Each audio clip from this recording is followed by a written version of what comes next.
Wonderful Wizard of Oz by L. Frank Baum. Read by the Henry Public Library.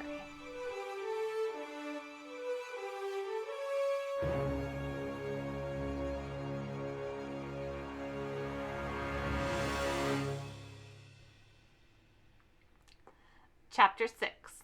The Cowardly Lion.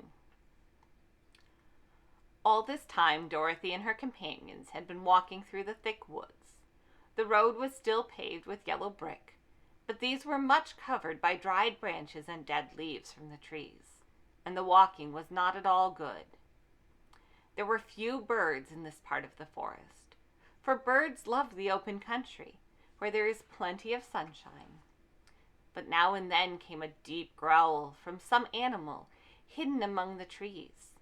These sounds made the little girl's heart beat fast, for she did not know what made them.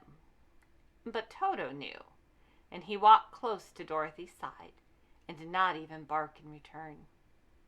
"How long will it be," the child asked of the Tin Woodman, "before we are out of the forest?" "I cannot tell," was the answer, "for I have never been to the Emerald City. But my father went there once when I was a boy, and he said it was a long journey through a dangerous country. Although nearer to the city where Oz dwells, the country is beautiful. But I am not afraid so long as I have my oil can, and nothing can hurt the Scarecrow, while you appear upon your forehead the mark of the Good Witch's kiss, and that will protect you from harm." "But Toto," said the girl anxiously, "what will protect him?" "We must protect him ourselves, if he is in danger," replied the Tin Woodman. Just as he spoke, there came from the forest a terrible roar, and the next moment a great lion bounded into the road. With one blow of his paw, he sent the Scarecrow spinning over and over to the edge of the road. Then he struck at the Tin Woodman with his sharp claws. But to the lion's surprise, he could make no impression on the tin, although the woodman fell over in the road and lay still.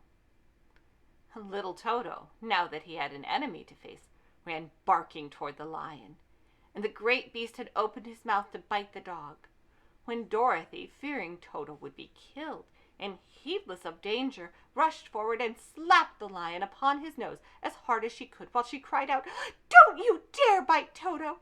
You ought to be ashamed of yourself, a big beast like you, to bite a poor little dog." "I didn't bite him," said the lion, as he rubbed his nose with his paw where Dorothy had hit it. "No, but you tried to," she retorted. "You are nothing but a big coward." "I know," said the lion, hanging his head in shame. "I've always known it, but how can I help it?" "I don't know, I'm sure. To think of your striking a stuffed man like the poor Scarecrow." "Is he stuffed?" asked the lion in surprise, as he watched her pick up the Scarecrow and set him upon his feet, while she patted him into shape again. "Of course he's stuffed," replied Dorothy, who was still angry. "That's why he went over so easily," remarked the lion. "It astonished me to see him whirl around so. Is the other one stuffed also?" "No," said Dorothy. "He is made of tin," and she helped the woodman up again. "That's why he nearly blunted my claws," said the lion. "When they scratched against the tin, it made a cold shiver run down my back. What is that little animal you're so tender of?" "He is my dog, Toto," answered Dorothy. "Is he made of tin or stuffed?" asked the lion. "Neither. He's a meat dog," said the girl. "Oh, he's a curious animal, and seems remarkably small now that I look at him. No one would ever think of biting such a little thing, except a coward like me," continued the lion sadly. "What makes you a coward?" asked Dorothy, looking at the great beast in wonder, for he was as big as a small horse. "It's a mystery," replied the lion. "I suppose I was born that way. All the other animals in the forest naturally expect me to be brave, for the lion is everywhere thought to be the king of the beasts.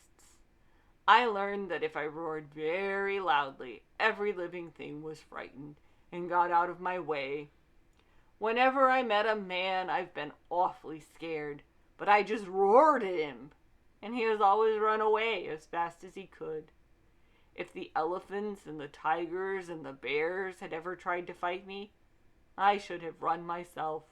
I'm such a coward. But just as soon as they hear me roar, they all try to get away from me.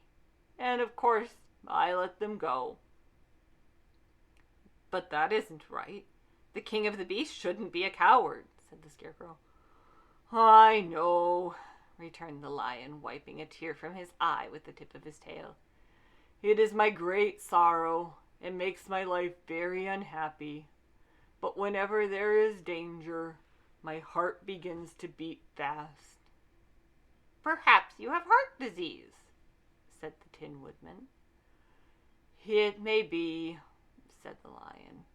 If you have, continued the Tin Woodman, you ought to be glad for it proves you have a heart. For my part, I have no heart, so I cannot have heart disease. Perhaps, said the lion thoughtfully. If I had no heart, I should not be a coward. Have you brains? Asked the Scarecrow. I suppose so. I've never looked to see, replied the lion. I am going to the Great Oz to ask him to give me some, remarked the Scarecrow, for my head is stuffed with straw. I am going to ask him to give me a heart, said the Woodman. And I am going to ask him to send Toto and me back to Kansas, added Dorothy. Do you think Oz could give me courage? Asked the Cowardly Lion. Just as easily as he could give me brains, said the Scarecrow. Or give me a heart, said the Tin Woodman. Or send me back to Kansas, said Dorothy. Then if you don't mind, I'll go with you, said the lion, for my life is simply unbearable without a bit of courage. You will be very welcome, answered Dorothy, for you will help to keep away the other wild beasts. It seems to me they must be more cowardly than you are, if they allow you to scare them so easily. They really are, said the lion, but that doesn't make me any braver, and as long as I know myself to be a coward, I shall be unhappy. So once more the little company set off upon the journey, the lion walking with stately strides at Dorothy's side. Toto did not approve of this new comrade at first, for he could not forget how he nearly had been crushed between the lion's great jaws. But after a time he became more at ease, and presently Toto and the Cowardly Lion had grown to be good friends. During the rest of that day, there was no other adventure to mar the peace of their journey. Once, indeed, the Tin Woodman stepped upon a beetle that was crawling along the road and killed the poor little thing. This made the Tin Woodman very unhappy, for he was always careful not to hurt any living creature, and as he walked along he wept several tears of sorrow and regret.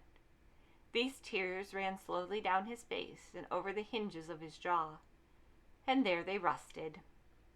When Dorothy presently asked him a question, the Tin Woodman could not open his mouth, for his jaws were tightly rusted together. He became greatly frightened at this, and made many motions to Dorothy to relieve him, but she could not understand. The lion was also puzzled to know what was wrong, but the Scarecrow seized the oil can from Dorothy's basket and oiled the Woodman's jaws, so that after a few moments he could talk as well as before. "Serves me a lesson," he said, "to look where I step, for if I should kill another bugger beetle, I should surely cry again, and crying rests my jaws, so I cannot speak." Thereafter he walked very carefully, with his eyes on the road, and when he saw a tiny ant toiling by, he would step over it, so as not to harm it. The Tin Woodman knew very well he had no heart, and therefore he took great care never to be cruel or unkind to anything. "You people with hearts," he said, "have something to guide you, and need never do wrong. But I have no heart, and so I must be very careful. When Oz gives me a heart, of course I needn't mind so much."